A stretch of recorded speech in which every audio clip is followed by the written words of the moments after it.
nggak ada tuh madhab Soekarno tuh nggak ada, apalagi madhab Megawati itu nggak ada.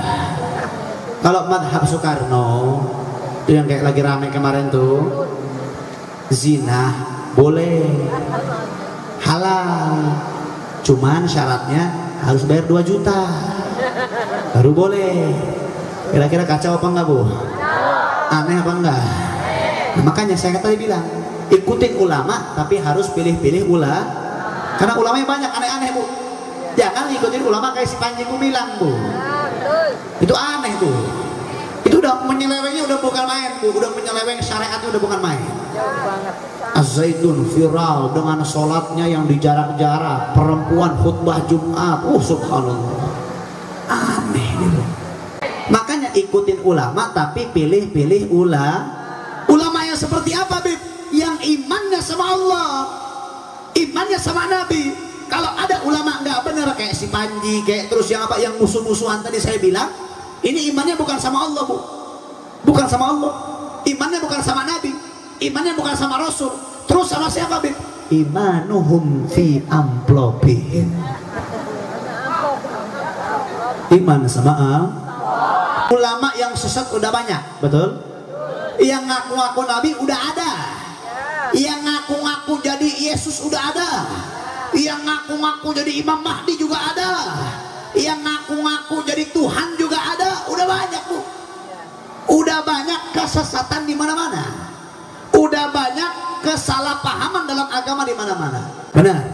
Bahkan yang maksiat bukan orang yang bodoh, bukan yang paham agama dia bisa bermaksiat.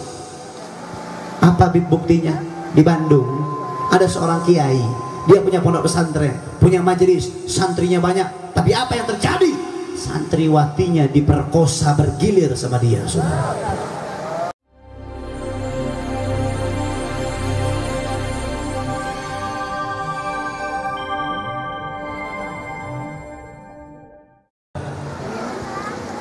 Alhamdulillahilladzi hadana bi ni'matil Islam wal iman ثم جعلنا من أفضل الأمة في الدنيا والآخرة.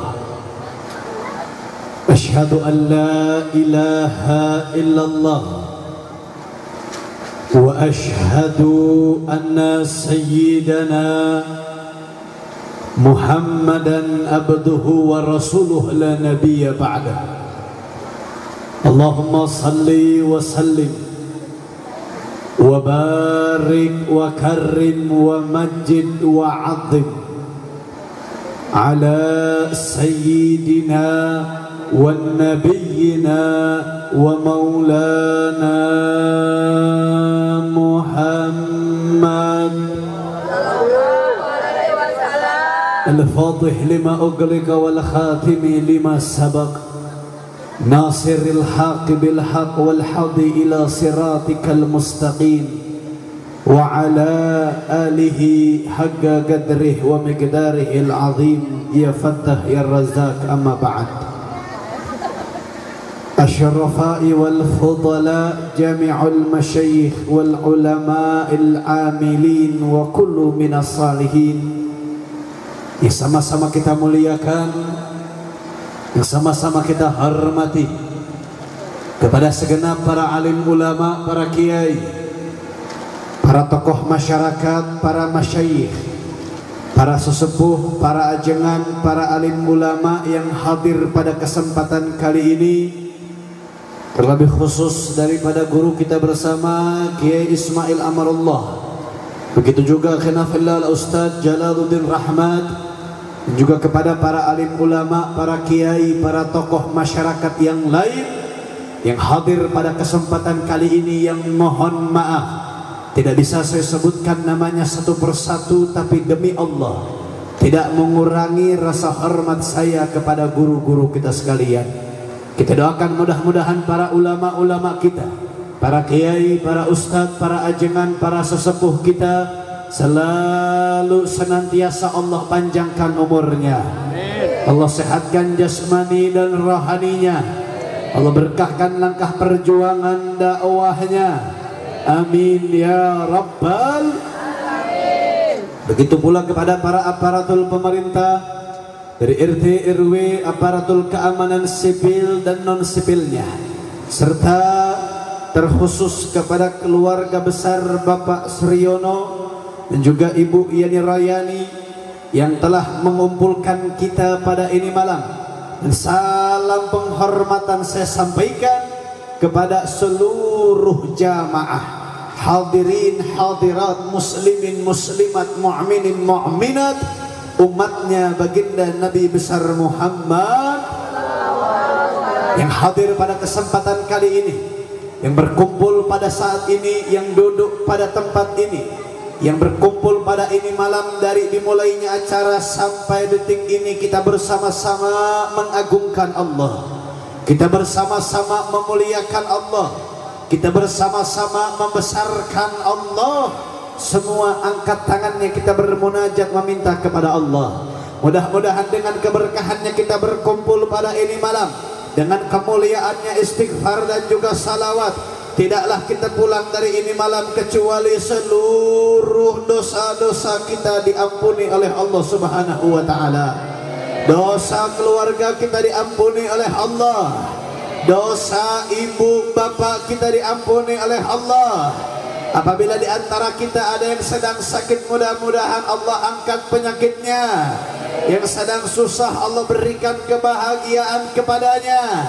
Dan mudah-mudahan dengan berkahnya kita berkumpul pada ini malam, tidaklah Allah jadikan kita meninggal kecuali meninggal dalam keadaan husnul khatimah. Amin ya rabbal. Alhamdulillah. Saudara, ini sebelum saya lanjut, subhanallah, udah setengah 11 malam. Setengah 11 malam nih kira-kira warga desa Lebakwangi kalau pengajian sampai tengah malam siap apa enggak? Soalnya katanya orang Lebakwangi kalau ngaji itu lastulik. Tahu lastulik? Jam 11 nyatu Bali. Ini udah mau setengah 11, kira-kira saya tanya nih, Masya Allah, ini yang hadir depan saya laskar FPI semua, udah nggak aneh kalau FPI hadir di pengajian. Cuman yang paling Masya Allah nih ibu-ibunya nih, banyak bener ibu-ibunya. Yang bapak-bapaknya pada kemana ini? Ngumpet. Subhanallah, saya kira bapak-bapak ngumpet dari istri doang, ternyata pengajian juga ngumpet. Ini saya tanya, Bu, kalau ngaji sampai jam 12 siap apa enggak nih? Lanjut apa enggak? Benar. Ini alhamdulillah, saudara, ini sebenarnya Sohibul Hajat ngadain acara tanggal 9 kemarin harusnya. Benar apa enggak? Harusnya kemarin Sohibul Hajat ngadain acara, cuman dikarenakan kita ada kesibukan, alhamdulillah mengertian Sohibul Hajat. Didoain mudah-mudahan Bapak Suryono dan keluarga besarnya Allah panjangkan umur sehat walafiat. Ini anak-anak Dimas Nur Khalid juga mudah-mudahan Allah jadikan anak yang saleh, yang berbakti sama orang tuanya. Amin ya rabbal. Jadi Bu, Pak, sebelum kita lanjut mau cerita dulu, kemarin kita berangkat ke Bogor sama keluarga besar. Subhanallah, istri, anak semua kita bawa. Maksudnya keluarga besar bagaimana? Jangan ketipu sama muka. Muka saya masih muda, umur 28 tahun, tapi anak udah mau 5. Alhamdulillah. Bapak yang punya anak 1 eleh saya kok aing. Aing anak karek 5, alhamdulillah. Jadi keluarga besar, istri ngikut, semua anak ikut, santriwati ikut semua ke Bogor. Pulang dari Bogor kemarin sampai tadi Ciamis tadi pagi, alhamdulillah. Kita bebenah, beberes segala macam karena kita ada kesibukan yang memang harus merapihkan semuanya. Berangkat dari Ciamis tadi jam 8 sampai di sini jam 10 lebih, alhamdulillah. Dan saya kalau ngaji biasanya 1,5 jam, atau paling bentar ini kalau saya ngaji ceramah ini sejam. Kalau sekarang aja setengah 11, anggap 1,5 jam, jam 12 beres. Siap apa enggak nih? Benar. Alhamdulillah. Alhamdulillahirabbil alamin. Segala puja puji syukur kita haturkan kehadirat Allah Subhanahu wa taala. Huwallahu alladzi la ilaha illa ghairuh. yang mana Allah yang maha agung, Allah yang maha besar, Allah yang maha bijaksana, Allah yang maha kasih, Allah yang maha rahmat.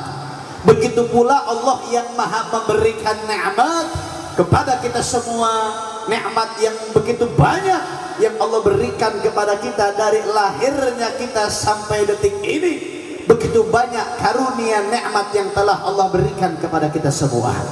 Terlebih khusus Allah memberikan nikmat sehat wal afiat, sehingga pada ini malam kita hadir pada tempat yang dimuliakan oleh Allah Subhanahu wa taala. Kalian hadir pada ini malam bukan atas undangan saya. Saya tidak pernah undang kalian untuk hadir pada ini malam. Begitupun sahibul hajat, kalian hadir pada ini malam bukan atas undangan sahibul hajat, bukan atas undangan para ulamanya, bukan atas undangan para kiainya, tapi kalian hadir pada ini malam atas undangan Allah Subhanahu wa taala. Wa man yuridullahu khairan falyafaqihu fiddin.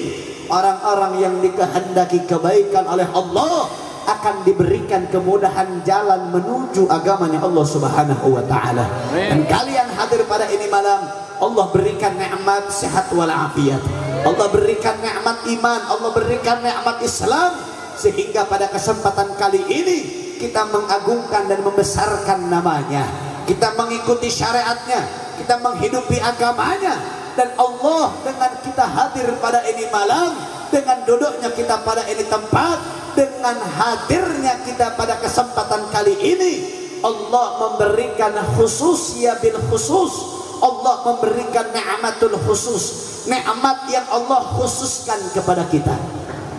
Di luar sana banyak orang yang dikasih nikmat sama Allah, orang dikasih nikmat Islam iman banyak saudara, tapi Allah tidak berikan nikmat tersebut kepada mereka. Allah berikan nikmat tersebut khusus kepada kalian yang hadir pada ini malam.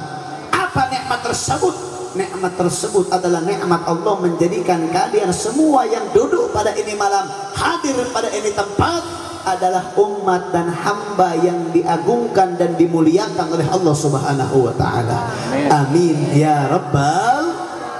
Dan patut digarisbawahi bahwasanya kalian hadir pada ini malam bukan dikarenakan kalian hadir pada ini malam dimuliakan oleh Allah, bukan dikarenakan harta yang kalian punya.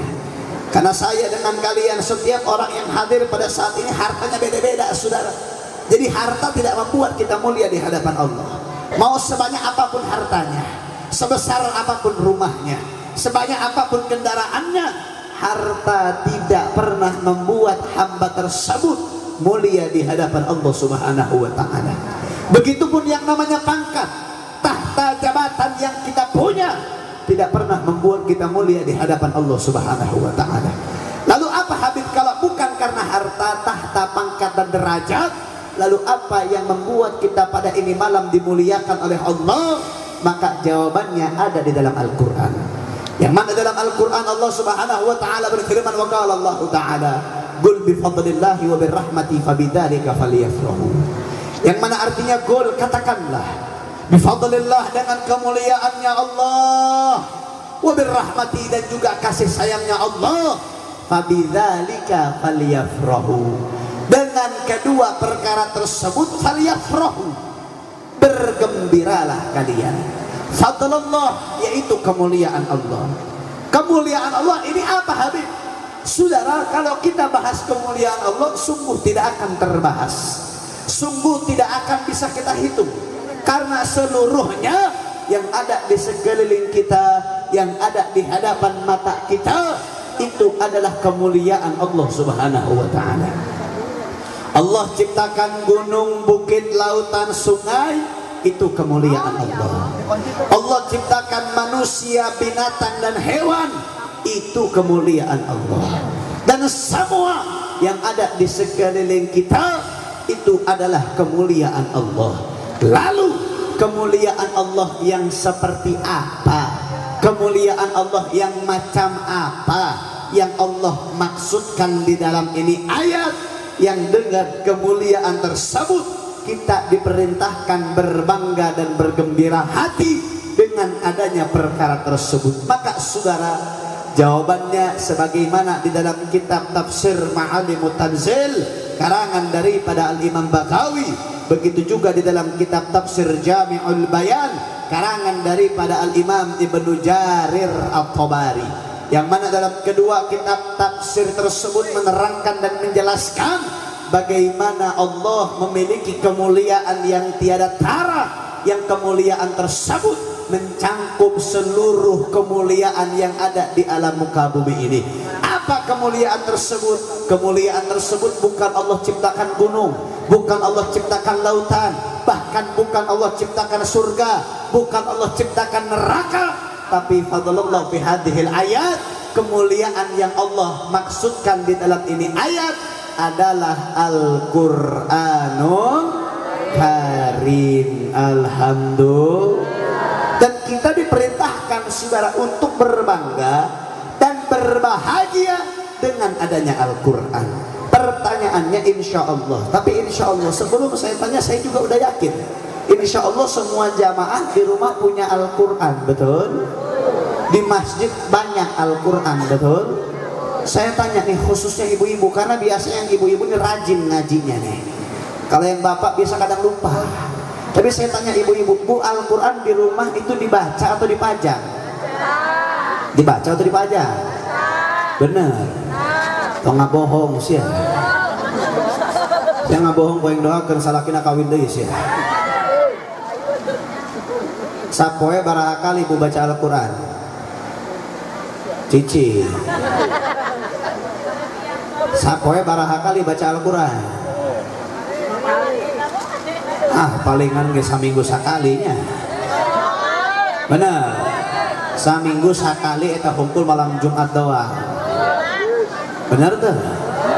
Malam Jumat mau dibaca lain Al-Quran. Yasin hukum. Mau dibaca lain Al-Baqarah, nepi ka Ikhlas, Yasin.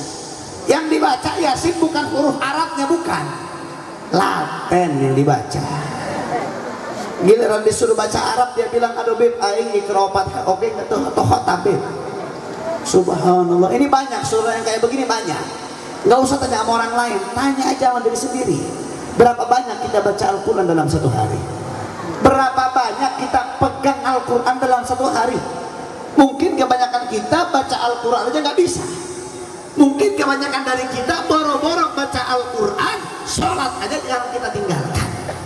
Saudara, maaf, Nabi ketika wafat, Nabi tidak meninggalkan harta kepada kita. Yang Nabi tinggalkan hanya dua perkara. Yang pertama Al-Quran, dan yang kedua adalah sunnahnya baginda Nabi besar Muhammad. Ini yang Nabi tinggalkan kepada kita. Nabi tidak tinggalkan harta. Nabi tidak mewasiatkan istana. Nabi tidak menitipkan kepada umatnya untuk mencari harta yang banyak. Tapi kalian pagi, siang, sore, malam banting tulang tidak lain tidak bukan untuk beribadah kepada Allah, tapi untuk mencari harta duniawi yang kalian kumpulkan. Kalian kejar dunia, kalian kejar harta, tapi kalian lupakan siapa yang menciptakan dunia. Kalian lupakan siapa yang memberikan harta. Na'udzubillahi min. Maka mudah-mudahan tidaklah kita pulang dari ini malam kecuali Allah jadikan kita hamba yang istiqomah memegang teguh ajarannya Allah Subhanahu wa taala. Amin ya rabbal. Yang kedua adalah rahmatnya Allah. Rahmatnya Allah ini yang saya maksud. Yang membuat kalian mulia itu adalah rahmatnya Allah Subhanahu wa taala. Yang membuat kalian masuk ke dalam surga adalah rahmatnya Allah Subhanahu wa taala. Kalian masuk dalam surga bukan karena salat kalian, bukan karena sedekah kalian, bukan karena zakat kalian, bukan karena puasa kalian, bukan karena haji umroh kalian, tapi kalian masuk dalam surga dikarenakan sebab rahmatnya Allah Subhanahu wa taala. Lebih kalau kita masuk surga bukan karena salat, ya udah nggak usah salat. Lebih kalau kita masuk surga bukan karena puasa, ya udah saya nggak usah puasa. Saya nggak mau ibadah, kan saya masuk surga karena rahmatnya Allah. Betul saudara, insya Allah. Mau kalian nggak sholat, mau kalian nggak zakat, kalian semua yang hadir pada ini malam insya Allah masuk dalam surganya Allah Subhanahu wa taala. Tapi saat acan si asup ke surga disesehula di neraka lantaran kudosan, ninggalkan sholat, lantaran lantaran ku dosa tengah laksanakan syariat asup neraka beres dosa nabea asup ke surga. Dan yang membuat kita masuk ke dalam surga adalah rahmatnya Allah Subhanahu wa Ta'ala. Apa rahmatnya Allah? Rahmatnya Allah adalah Allah menjadikan kita umatnya baginda Nabi besar Muhammad. Jadi walaupun kalian ini hidupnya bermaksiat kepada Allah, gak pernah taat, gak pernah sholat, tiap hari maksiat kepada Allah, tapi kalian masih punya keimanan walaupun sekecil biji darah, maka tetap akan masuk ke dalam surganya Allah, tapi diazab oleh Allah dalam nerakanya Allah Subhanahu wa Ta'ala. Oh, jadi jangan begini, jangan juga bilang begini, oh ya sudah Bib, kalau begitu ya sudah, toh dosa saya sedikit Bib, dosa saya nggak banyak, saya berdosa Bib, saya melakukan maksiat Bib, tapi sholat saya di masjid, saya subuh di masjid, zuhur di masjid, asar, maghrib, isya di masjid Bib, gak pernah saya tinggal 5 waktu, sholat saya laksanakan, tapi pulang sholat isya saya ngejudi Bib. Gak apa-apa Bib, saya judi cuma 2 juta, tapi saya sedekah buat masjid 10 juta. Ini kayak begini kacau atau tidak? Kacau. Saya punya orang tua ngasih nasihat begini, sudah, lu kalau mau jadi orang taat sekalian, mau jadi orang yang benar sekalian, mau maksiat sekalian, jadi nggak tanggung, masuk neraka sekalian, surga sekalian.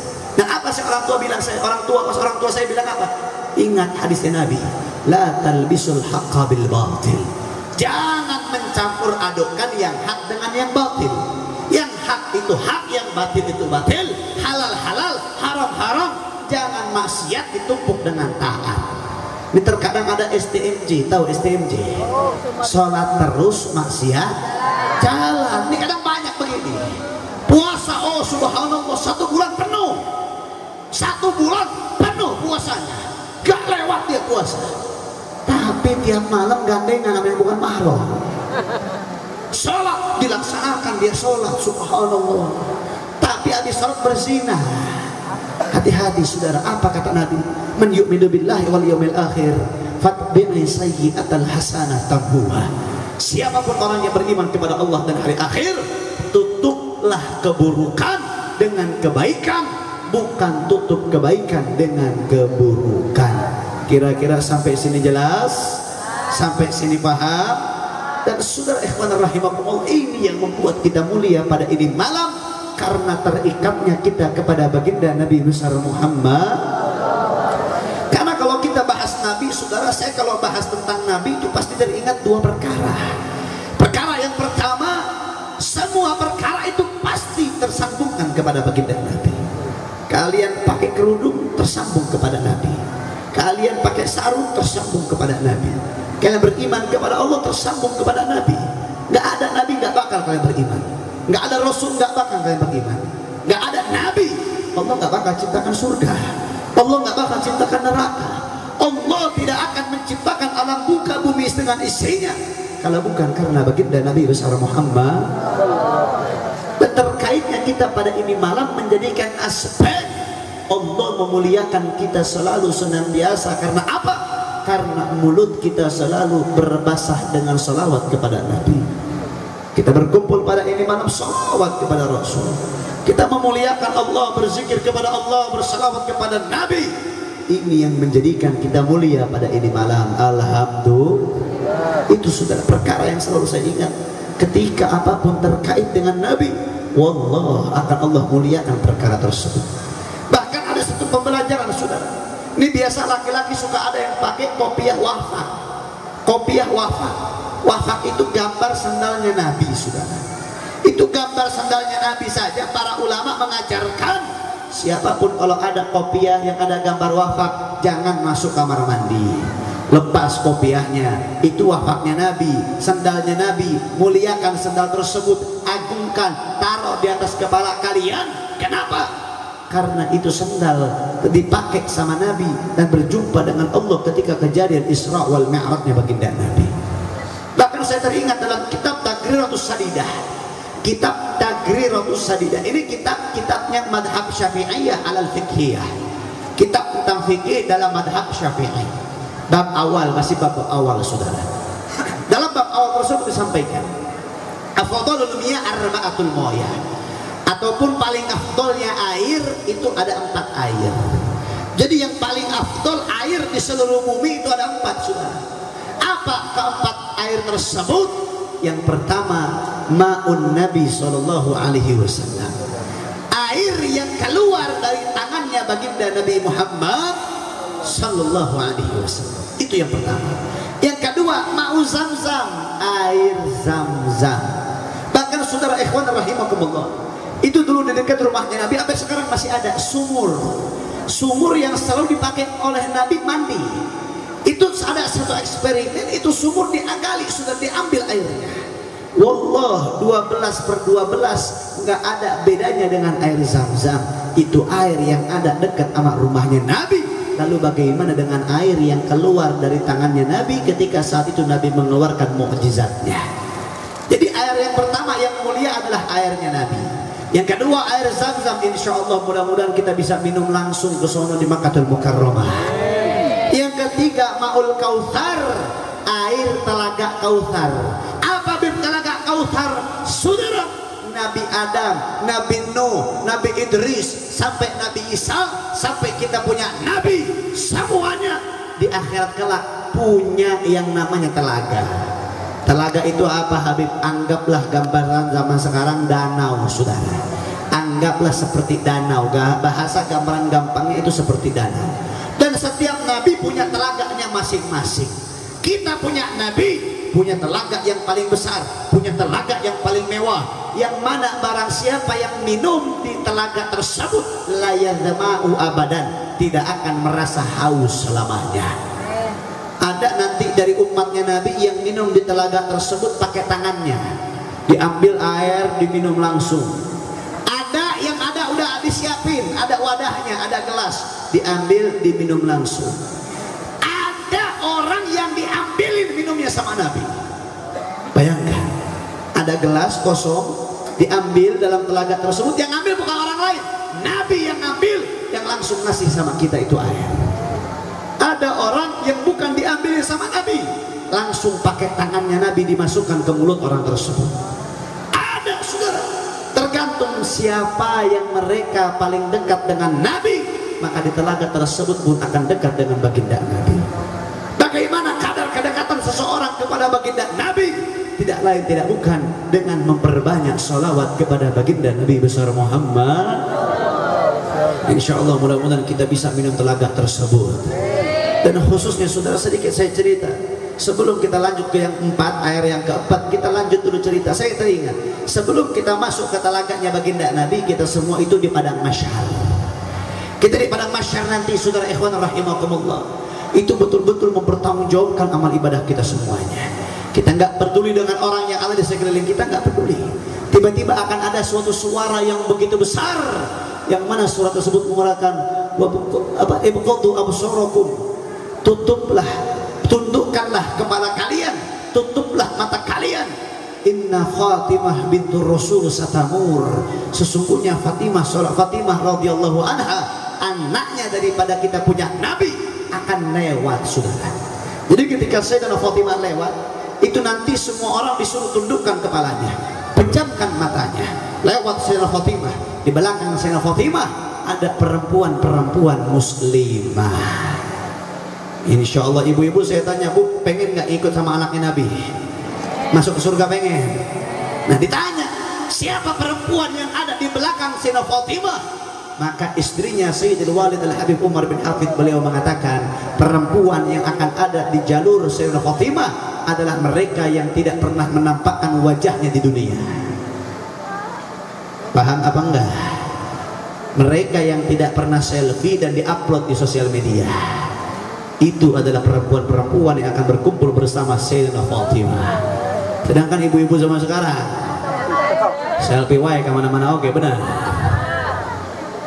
datang ke kondangan selfie, kadang-kadang buka TikTok pargoy, benar. Subhanallah. Kenapa saya bisa katakan perempuan yang ada di belakang Sayyidah Fatimah adalah mereka yang tidak pernah menampakkan menampakkan dirinya di dunia karena rasa malunya akan maksiat dan rasa malunya akan aurat yang dia punya. Tapi mudah-mudahan insya Allah kita kumpul bersama beliau di surganya Allah Subhanahu wa Ta'ala. Itu yang ketiga, saudara. Yang keempat, ma'un Nil Misri, air yang ada di sungai Nil yang ada di Mesir sana. Itu yang paling afdolnya air. Nah, kalau ditanya mana yang lebih afdol, saya tanya, mana yang lebih afdol? Airnya Nabi atau air Zam-Zam? Airnya baginda Nabi besar Muhammad itu yang lebih afdal. Karena kenapa? Langsung menyambungkan kepada makhluk yang mulia, makhluk yang tiada tara kemuliaan dan keagungannya. Air saja, air ini banyak, di sini juga banyak air. Air saja itu bisa mulia kalau tersentuh dengan tangannya baginda Nabi. Lalu bagaimana dengan mulut yang basah dengan sholawat kepada baginda Nabi? Lalu bagaimana dengan hati yang selalu ingat dengan sholawat kepada baginda Nabi? Nggak usah jauh. Lalu bagaimana dengan sahibul hajat, ngadain acara sunatan anaknya, betul?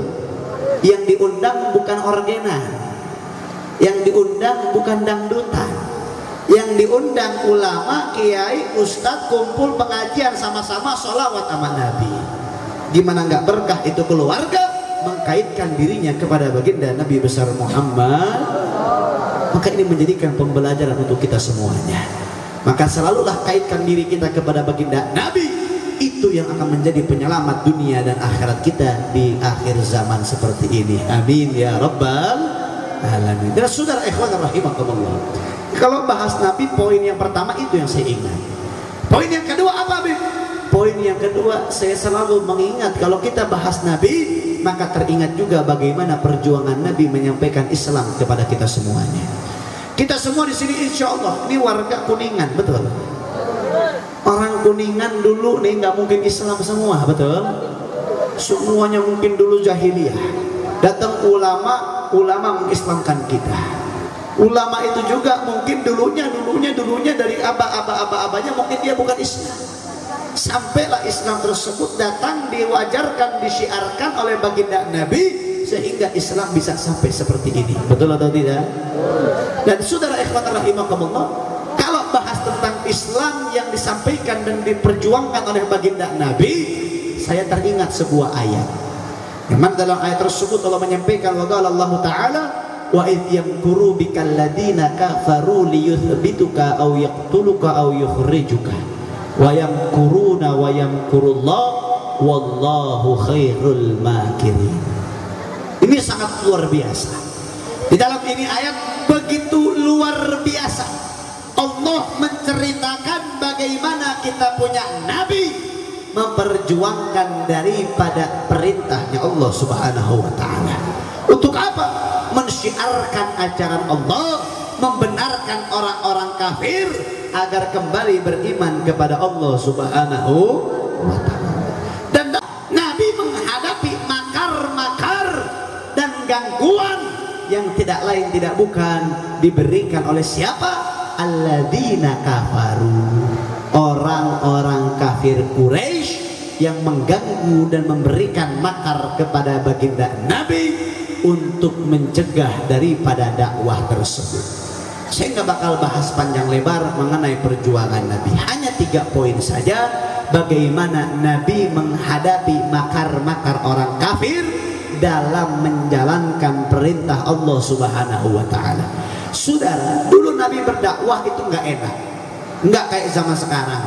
Saya dakwah ke sini disambut sama jamaah, dikasih senyuman sama jamaah, bahkan baru duduk aja udah ditawarin makan. Enak, saudara. Nabi dulu dakwah, subhanallah, Nabi menghadapi 3 ujian. Yang pertama, Nabi itu setiap hari nggak pernah lewat, nggak pernah absen, bahkan tiap hari, tiap pagi istrinya Abu Lahab itu ngetok pintu rumah Nabi, diketok pintu rumah Nabi.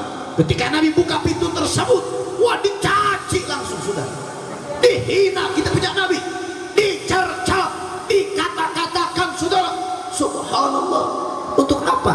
Tidak lain tidak bukan agar membuat hatinya Nabi lemah, agar membuat semangatnya Nabi lemah, agar membuat Nabi berhenti menyampaikan agama Allah. Yang mana orang kafir Quraisy berpikir, oh Nabi ini menyiarkan agama baru, oh kita harus caci. Agar apa? Agar Nabi berhenti dalam menyampaikan agamanya Allah Subhanahu wa ta'ala. Lalu apa yang terjadi dengan cacian tersebut, dengan hinaan tersebut? Apakah Nabi berhenti? Enggak, saudara. Setiap hari Nabi tetap melayani daripada cacian tersebut, dan Nabi tetap menyampaikan agama Allah. Bahkan setiap hari semakin banyak orang yang beriman kepada Allah Subhanahu wa ta'ala. Alhamdulillah. Orang kafir Quraisy ini nggak habis pikir, sudah. Cacian nggak mempan, hinaan nggak mempan, cerca nggak mempan. Naik ke tingkat selanjutnya, tingkat yang kedua, yaitu fitnah. Fitnah yang dilontarkan oleh orang-orang kafir Quraisy untuk membungkam dakwahnya baginda Nabi. Jadi ketika ada orang Arab di luar Mekah datang ke Mekah, mereka cegal, mereka stop, mereka cegal. Mereka katakan apa? Hei kalian, kalau kalian mau tinggal di Mekah silahkan, kalian mau bermalam di Mekah silahkan, kalian mau punya istri orang Mekah silahkan. Tapi ingat, jauhi laki-laki yang bernama Muhammad. Muhammad itu pemecah belah bangsa Quraisy. Muhammad itu pemecah rumah tangga. Muhammad itu tukang sihir yang gila. Muhammad itu sahirul majnun. Ini fitnah dilontarkan oleh orang-orang kafir Quraisy. Agar apa? Agar orang tidak percaya apa yang disampaikan oleh baginda Nabi, agar orang menjauhi baginda Nabi. Dan tidak sedikit orang yang menjauhi baginda Nabi, dan tidak sedikit orang yang tidak percaya kepada baginda Nabi. Bahkan saudara, disangking nggak percaya mereka bilang, Muhammad, kalau kau betul Nabi, buktikan mukjizatmu, belah itu bulan. Dibelah sama Nabi, saudara. Bulan itu dibelah sama Nabi. Bahkan buktinya masih ada sampai sama sekarang. Mau tahu? Beli itu teleskop panjang ketika bulan purnama, biasanya di bulan pertengahan, entah di bulan apapun, yang penting 15. Contoh 15 Syawal, 15 Ramadan, 15 Zulqa'dah, Zulhijjah. Lihatlah bulan dengan stereofoba, dengan teropong panjang, lihat itu bulan. Ada belahan bekas Nabi membelah daripada bulan tersebut. Dihadapi dan disaksikan oleh orang-orang kafir Quraisy, dan tetap saja mereka tidak percaya bahwasannya Nabi itu adalah seorang Rasul. Mereka katakan, oh Nabi ini tukang sihir, bisa menghipnotis. Itulah orang-orang kafir Quraisy. Lalu apa yang dihadapi oleh Nabi? Lalu bagaimana Nabi menghadapi fitnah tersebut? Fitnah yang dilontarkan kepada Nabi, Nabi lawan, Nabi counter, sehingga banyak orang yang kembali percaya kepada Nabi. Tapi tidak juga Nabi habiskan waktunya untuk mengcounter dan melawan fitnah tersebut. Tetap Nabi berdakwah, sehingga banyak orang-orang yang beriman kepada Allah. Dari pamannya Nabi Sayyidina Hamzah, dari orangnya sahabat Nabi Sayyidina Utsman, beriman kepada Allah Subhanahu wa ta'ala. Alhamdulillah. Orang kafir Quraisy ini semakin gemeteran, sudah. Semakin takut, gemeteran. Wah, ini orang difitnah sudah, dicaci sudah, tapi tidak berhenti menyampaikan agama barunya. Maka apa? Naik ke tingkat selanjutnya, yaitu intimidasi kepada baginda Nabi besar Muhammad. Intimidasi ini orang-orang mikir, sudah. Orang kafir Quraisy masih mikir, oh Nabi kalau diintimidasi sekarang nggak bisa. Nabi ini punya perlindungan. Nabi saat itu di bawah suaka perlindungan pamannya Nabi, yaitu Sayyidina Abu Thalib, seorang pemuka dari Bani Hashim wa Bani Mathalabi ataupun Bani Muthalib, yang mana saat itu adalah seorang kelompok yang sangat terkuat di Mekah. Jadi gak ada yang berani ganggu Nabi. Tapi orang kafir Quraisy nggak habis pikir, Nabi nggak bisa diganggu, maka orang terdekatnya Nabi diganggu, temannya Nabi diganggu, sahabatnya Nabi diganggu, yang nggak punya perlindungan, yang nggak punya harta, yang lemah, disiksa oleh mereka semuanya. Bahkan insya Allah ini kisah udah pasti tahu semuanya. Ini kisah diabadikan dan diceritakan oleh Syekh Syaifur Rahman Al-Mubarak. Di dalam kitabnya beliau mengisahkan kisah-kisah para sahabat Nabi yang disiksa oleh orang-orang kafir Quraisy. Insya Allah ini kisah udah nggak asing di kita. Kisah daripada sahabat Nabi, seorang hamba sahaya berkulit hitam dari Habasyah bernama Bilal bin Rabah. Ibu tahu bagaimana disiksanya? Dibentangkan di padang pasir, ditindih sama batu. Ibu tahu itu batu diangkat sama orang berapa? Bilal bin Rabah, ditelanjangi dada. Ibu padang pasir, nggak usah padang pasir bu, aspal itu kalau mentereng kena matahari, ibu jalan nggak pakai sandal panas apa enggak? Tanah, kalau udah tanah gersang, kering kemarau, dimentereng sama matahari, panas apa enggak?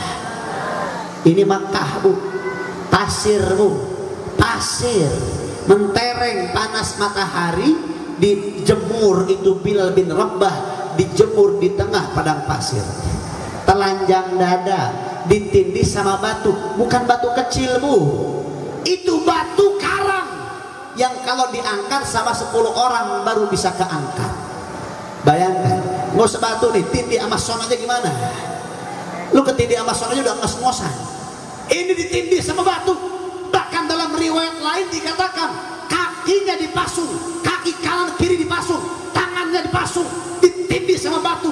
Itu kuku kakinya dicabutin satu persatu, diancam untuk keluar dari agama Allah. Ucapkan Lata wal Uzza, kembali kau ke agama kau. Apa Bilal bin Rabah mengatakan? Allahu ahad, ahad, ahad. Bilal bin Rabah lebih cinta menghadapi kematian untuk mempertahankan keimanan kepada Allah daripada harus hidup dengan kekafiran ataupun murtad dari agamanya Allah Subhanahu wa taala. Nggak sampai di situ. Itu Bilal bin Rabah kita tahu semua. Sahabat Nabi bernama Khabbab ibn al-Arad. Khabbab ibn al-Arad ini tukang besi. Tahu bu tukang besi? Kalau anggap zaman sekarangnya bu, tukang yang suka bikin pedang bu. Tukang besi itu tukang yang suka bikin pedang, yang suka bikin tombak, yang suka bikin panah, yang suka bikin baju perang. Ibu tahu cara bikinnya? Misalkan ibu punya besi yang panas, apa besi logam gemblengan satu, itu ditaruh di bara api yang panas bu. Ditaruh di bara api yang panas, udah besi itu jadi warna merah, diketok sama palu, dibentuklah menjadi pedang. Ini kejadiannya saat itu Khabbab ibn al-Arad ketahuan sama Abu Jahal dia beriman kepada Allah.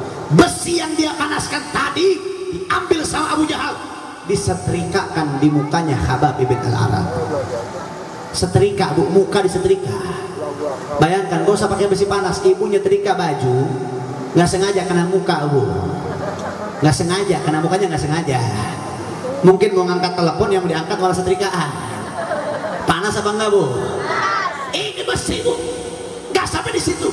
Sahabat Nabi bernama Suhaib ibn Amr ar-Rumi. Kalau tadi Khabbab disetrika mukanya pakai besi panas, ibu besi itu benda padat bu, benar apa enggak? Dipanaskan di api, dengan begitu lamanya, dengan begitu panasnya, benda padat berubah menjadi cair. Panas apa enggak tuh bu? Gila enggak bu? Itu panas bu, panas. Yang tadinya padat berubah jadi cair. Oh, ketahuan nih sama Abu Lahab, dia beriman sama Allah.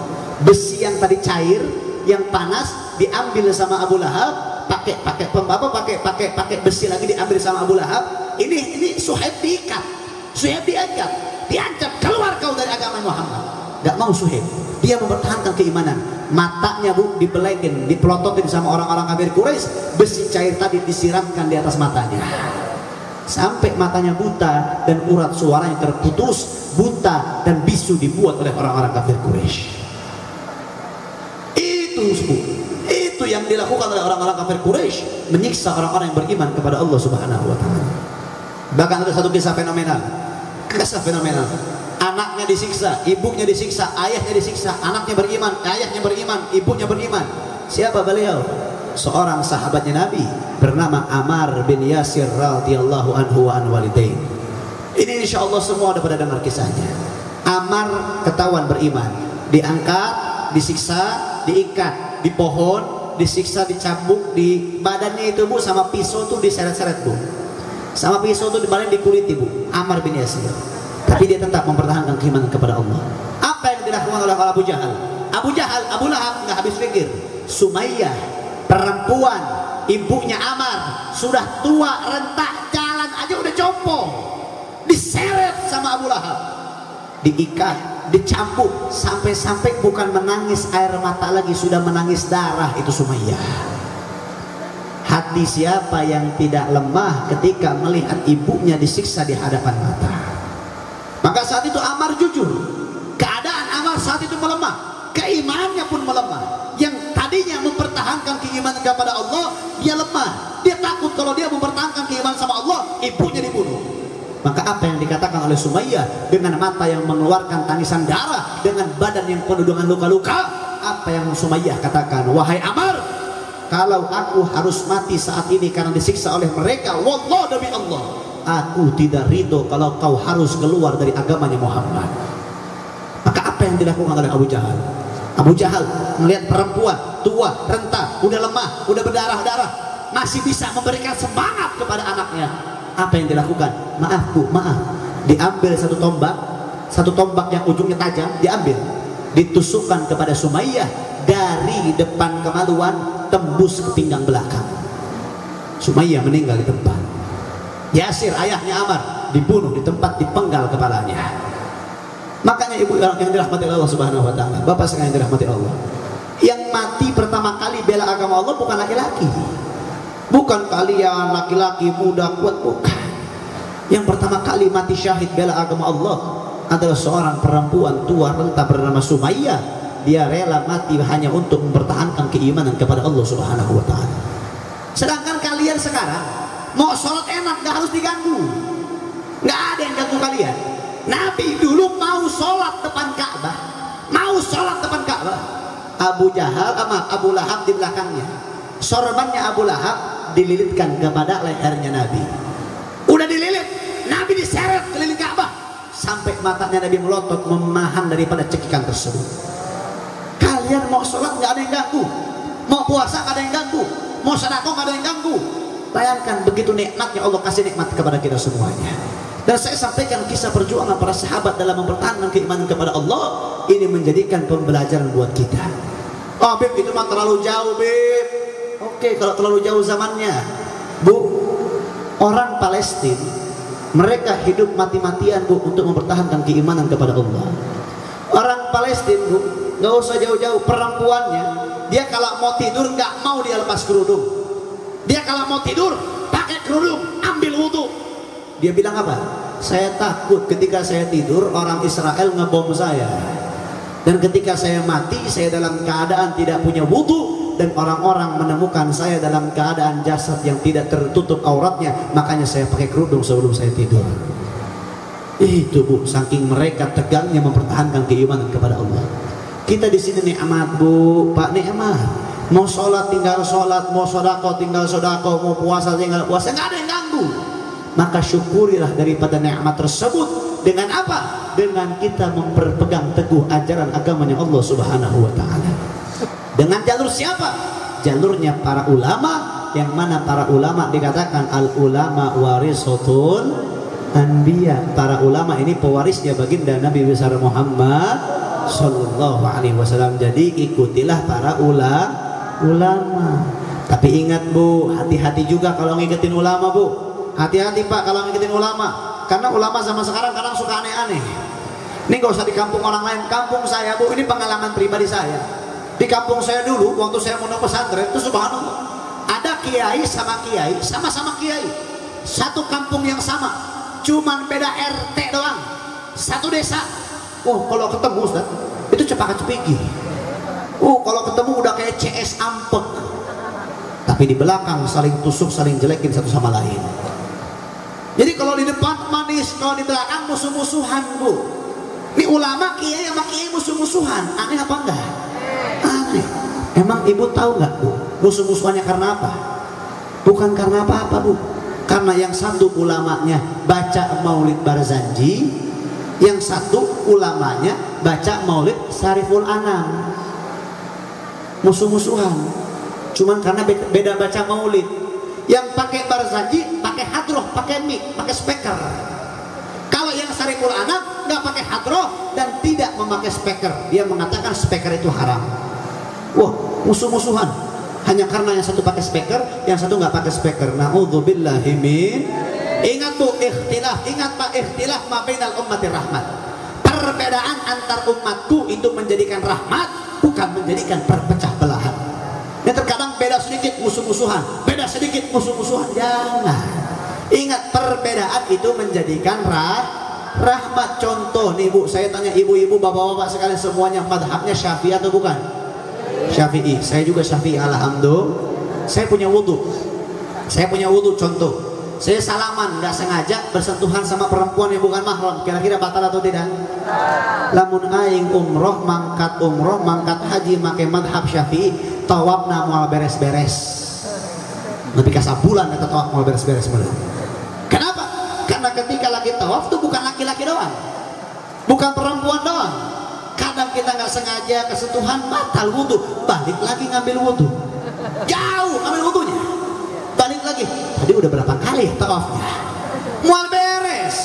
Makanya ketika kita berangkat haji ataupun umroh, ada yang namanya taklid ataupun intiqalul madhab, perpindahan madhab sementara dengan tujuan agar mempermudah ibadah. Sehingga apa? Perbedaan menjadikan rahmat. Karena kalau madhab yang dipakai di sono ketika umroh ataupun haji, saya punya wudhu bersentuhan ibu-ibu yang bukan mahram, nggak batal wudhu saya, dengan syarat tanpa syahwat, nggak batal wudhunya. Kalau pakai syahwat batal. Beda, tapi menjadikan rahmat. Jadi setiap madhab itu menjadikan rahmat semua Bu. Dan ini madhab dipakai di semua dunia. Apa saja? Yang pertama madhab Syafi'i, yang kedua madhab Mali, yang ketiga madhab Hana, yang keempat madhab Hanba. Nggak ada tuh madhab Soekarno tuh nggak ada. Apalagi madhab Megawati itu nggak ada. Kalau madhab Soekarno itu yang kayak lagi rame kemarin tuh, zina boleh, halal, cuman syaratnya harus bayar 2 juta baru boleh. Kira-kira kacau apa enggak Bu? Aneh apa enggak? Nah, makanya saya tadi bilang ikutin ulama tapi harus pilih-pilih karena ulamanya banyak aneh-aneh Bu. Jangan ikutin ulama kayak si Panji bilang Bu, itu aneh Bu. Itu udah menyelewengnya udah bukan main Bu, udah menyeleweng syariatnya udah bukan main. Az-Zaitun viral dengan sholatnya yang dijarak-jarak, perempuan khutbah Jumat, subhanallah, aneh Bu, aneh. Yang lebih aneh lagi kemarin nggak tahu itu benar apa enggak tuh, saya nggak tahu. Saya cuma ngelihat berita sebentar aja, saya lihat tuh berita apa, Pondok Pesantren Al-Kafiyah sholat isya 100 rakaat. Jadi kalau udah sholat isya 100 rakaat, besok nggak harus sholat, soalnya sholatnya udah di-DP-in. Subhanallah, kacau apa enggak? Aneh apa enggak? Makanya ikutin ulama tapi pilih-pilih ulama yang seperti apa Bib? Yang imannya sama Allah, imannya sama Nabi. Kalau ada ulama nggak benar kayak si Panji, kayak terus yang apa, yang musuh-musuhan tadi saya bilang, ini imannya bukan sama Allah Bu, bukan sama Allah, imannya bukan sama Nabi, imannya bukan sama Rasul. Terus sama siapa Bib? Imanuhum fi amplopihim, iman sama atau enggak yang kedua, imanuhum fi besekihim, besek Bu. Amplop isinya apa Bu? Money is everything. Duit itu segalanya Bu, gak usah munafik. Orang sini ada nggak yang nggak butuh sama duit? Tong karasia aing gak butuh karena duit mah. Emang Bu munafik dah. Aing boga pamajikan kudu diberi nafkah, nafkahna make duit. Anak karek sekolah kudu bayar sekolahna make duit. Anak karek jajan kudu bere pakai duit kabeh, bener. Yang ngabangun pondok pesantren kayak kudu make duit, tapi bisa make daun mah teu jadi masalah. Lamun orang butuh karena duit teu jadi masalah. Yang penting jangan sampai keimanan kita sudah sama duit. Kalau iman sudah sama duit, duitnya biru, imannya biru. Duitnya merah, imannya merah. Yang halal bakal jadi haram, yang haram bakal jadi halal. Na'udzubillahi min. Kira-kira sampai sini jelas apa enggak? Makanya ibu bapak sekalian, ini kita udah lihat zaman sekarang udah begitu banyak keanehan. Ulama yang sesat udah banyak, betul? Yang ngaku-ngaku Nabi udah ada, yang ngaku-ngaku jadi Yesus udah ada, yang ngaku-ngaku jadi Imam Mahdi juga ada, yang ngaku-ngaku jadi Tuhan juga ada. Udah banyak Bu, udah banyak kesesatan di mana-mana, udah banyak kesalahpahaman dalam agama di mana-mana. Saya tanya lagi, maksiat zaman sekarang banyak apa dikit? Yang zinahnya ada apa enggak? Maboknya ada apa enggak? Judinya ada apa enggak? Benar, benar. Bahkan yang maksiat bukan orang yang bodoh, bukan yang paham agama, dia bisa bermaksiat. Apa buktinya? Di Bandung ada seorang kiai, dia punya pondok pesantren, punya majelis, santrinya banyak, tapi apa yang terjadi? Santriwatinya diperkosa bergilir sama dia. Jadi yang maksiat sama sekarang bukan orang yang bodoh, yang paham agama bisa bermaksiat. Bahkan bukan hanya yang dewasa, Bu. Saya kemarin lihat berita tuh 2022, Bu, baru tahun kemarin, berita di Jawa Tengah atau Jawa Timur saya lupa, 3 orang anak laki-laki berusia 8 tahun, sekolahnya kelas 2 SD. Apa yang dilakukan? Memperkosa anak perempuan usianya 5 tahun. Digilir, Bu. Anak perempuan usia 5 tahun digilir sama orang 8 tahun, Bu. Bayangin, tuh anak 8 tahun udah bisa dapat pemikiran memperkosa anak orang. Aing baheula keur umur 8 tahun main koleci kene. Yo, koleci. Bahasa tempat aing koleci, cicing. Koleci. Tempat aing koleci. Kelereng.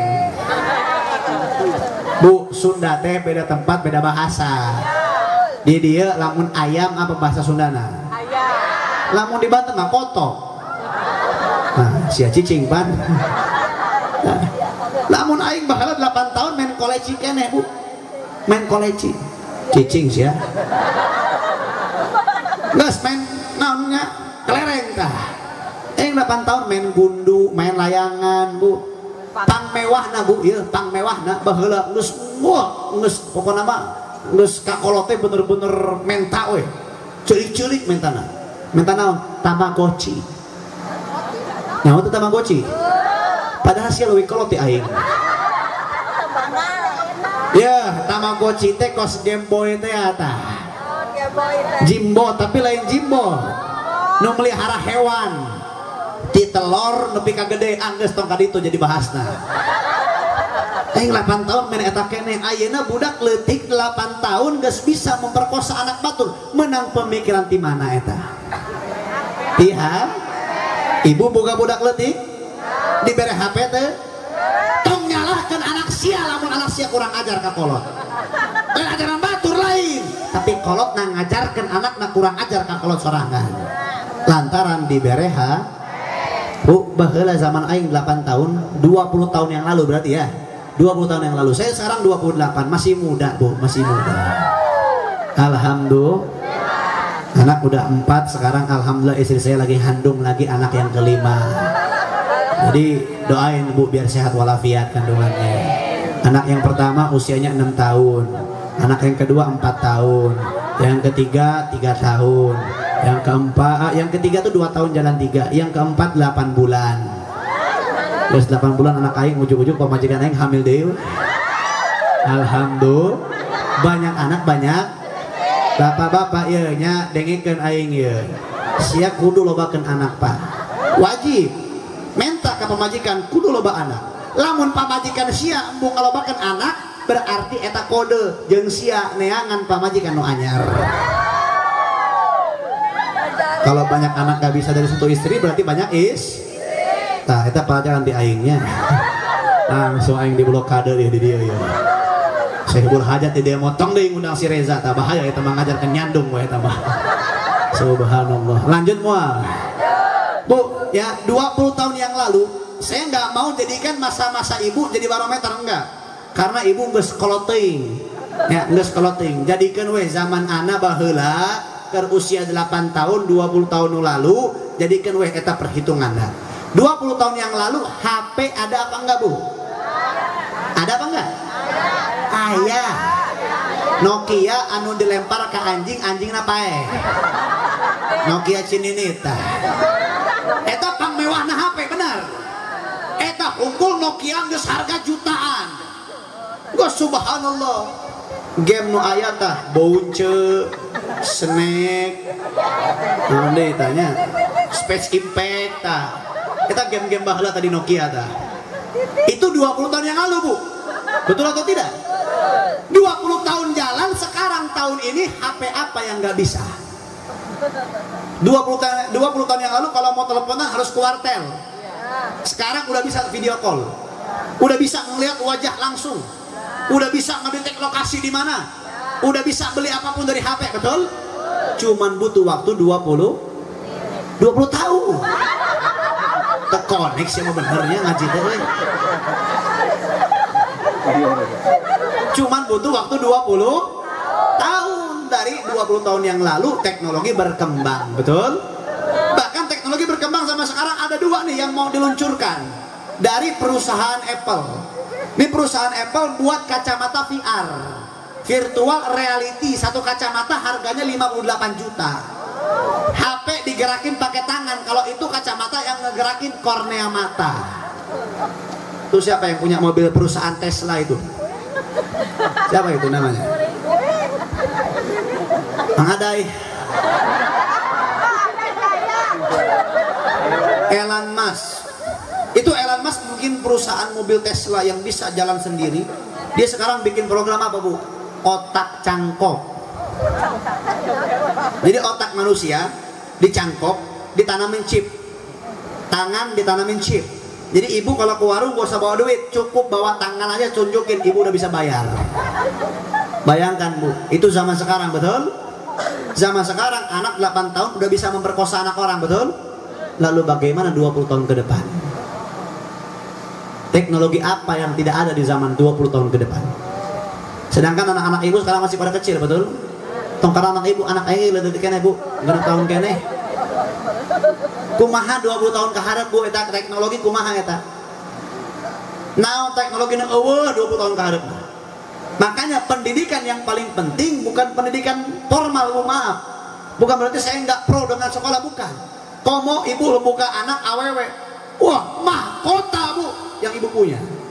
Mahkota apa yang bapak punya? Punya anak perempuan, mahkota, subhanallah.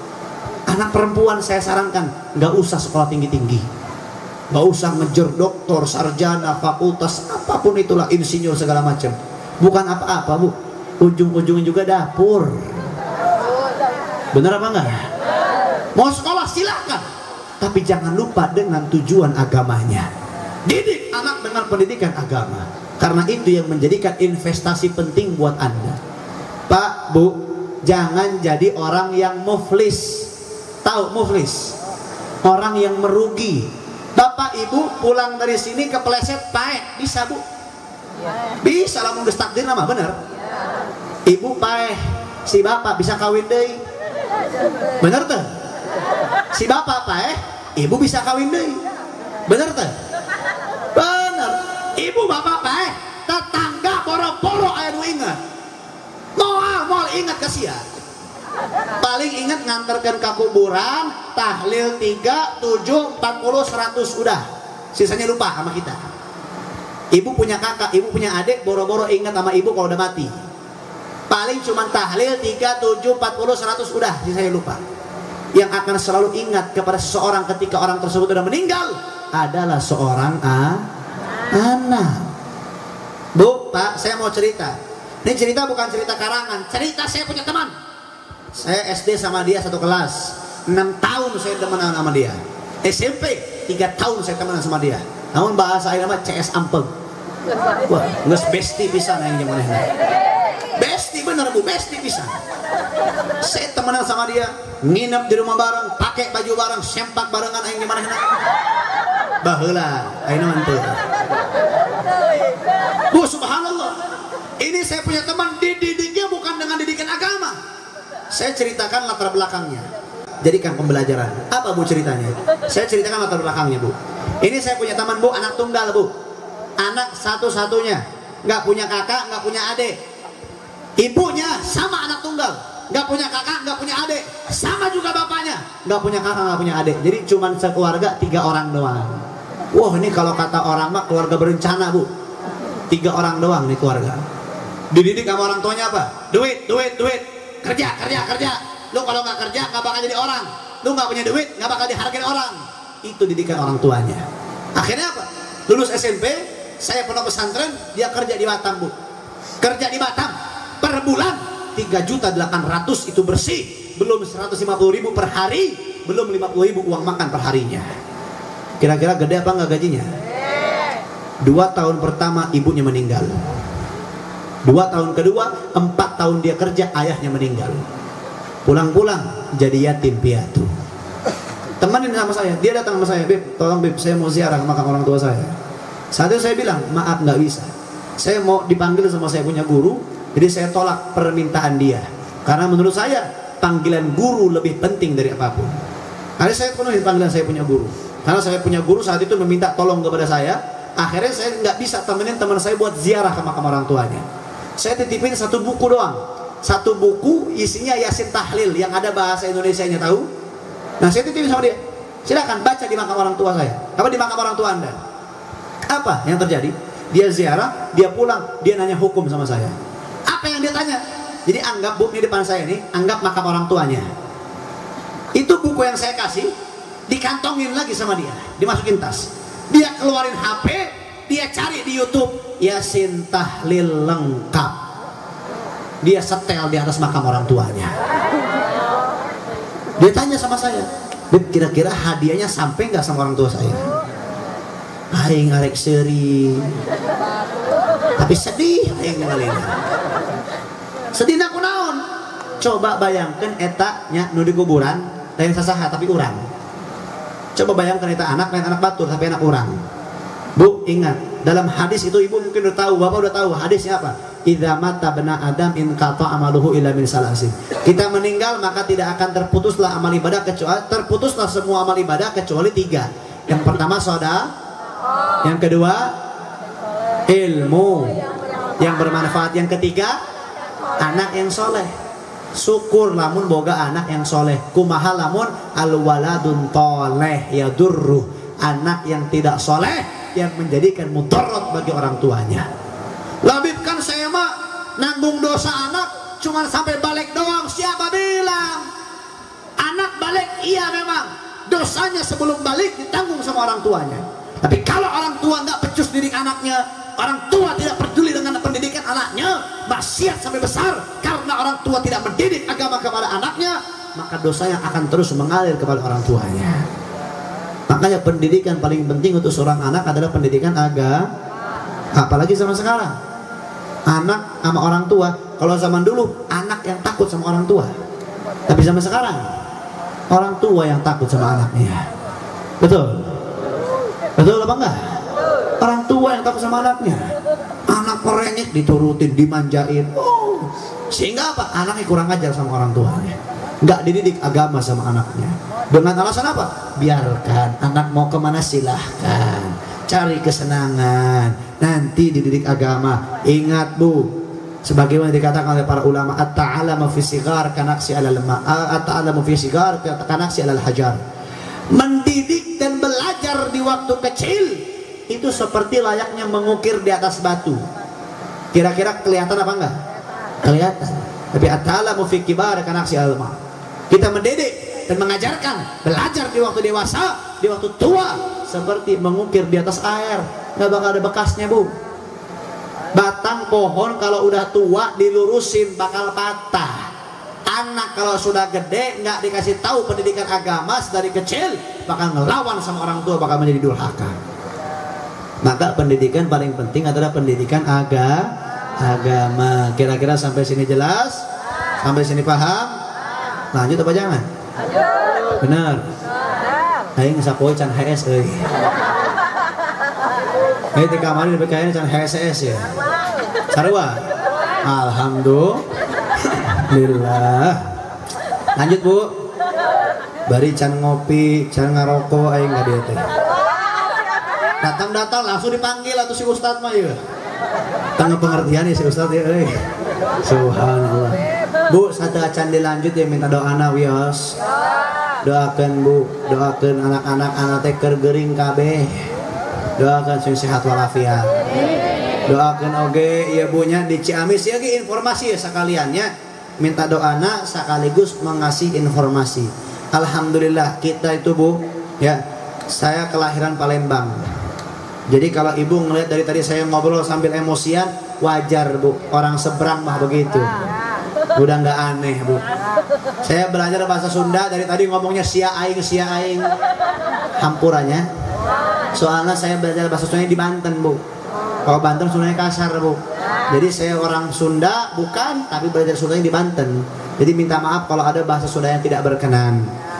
Saya besar di Bogor, pindah saya ke Ciamis tahun 2022. Alhamdulillah dihibahkan tanah 1 hektar. Jadi sekarang lagi proses pembangunan pondok pesantren bu. Doain biar lancar. Yang mana nanti di bulan Syawal, di bulan Sya'ban itu dibuka pendaftaran bu. Eksklusif untuk angkatan pertama 40 orang santriawan santriawati diterima di pondok pesantren kami dan digratiskan selama 10 tahun pendidikan. Tidak dipungut biaya sedikit pun, hanya untuk bayar kitab saja, itu saja. Kalau untuk biaya bulanan, biaya daftar tidak ada biaya sedikit pun. Nanti insya Allah bisa menghubungi panitia ataupun sahibul hajat untuk mau daftar. Mungkin ibu punya anak mau dimasukkan pondok pesantren, silahkan. Doain biar cepat pembangunannya, biar lancar urusannya.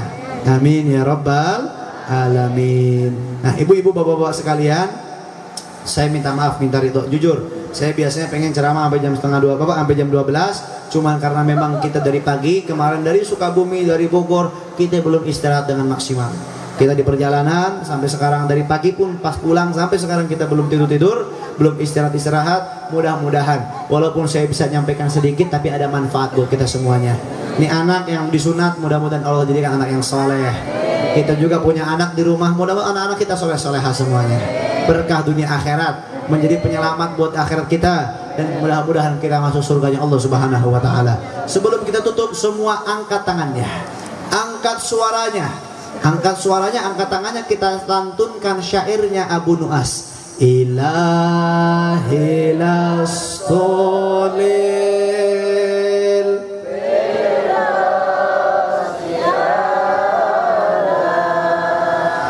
wala aqwalan naril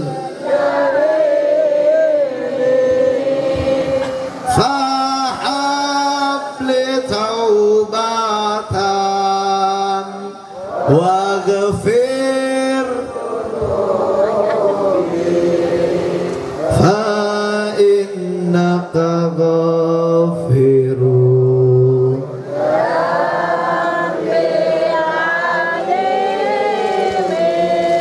Aduh Gusti abdi sanes namun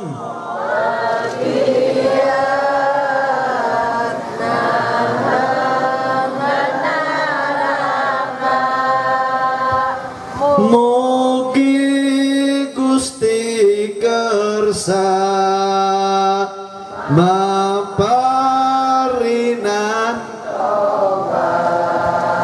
ngahampura dosa abdi anu lepat. Amin ya rabbal alamin. Ibu-ibu, bapak-bapak sekalian, jamaah yang dirahmati oleh Allah, saya minta maaf ya kalau ada dari perkataan saya yang terlalu tidak pantas, bercandanya berlebihan. Saya minta maaf, minta ridho dunia akhirat. Mudah-mudahan atas apa yang saya sampaikan ada manfaatnya. Syukran jazilan, jazakumullah khair ala ikhtimamikum. Hadza minni wa lahu minkum. Wabillahi taufiq wal hidayah wal inayah. Assalamualaikum warahmatullahi wabarakatuh.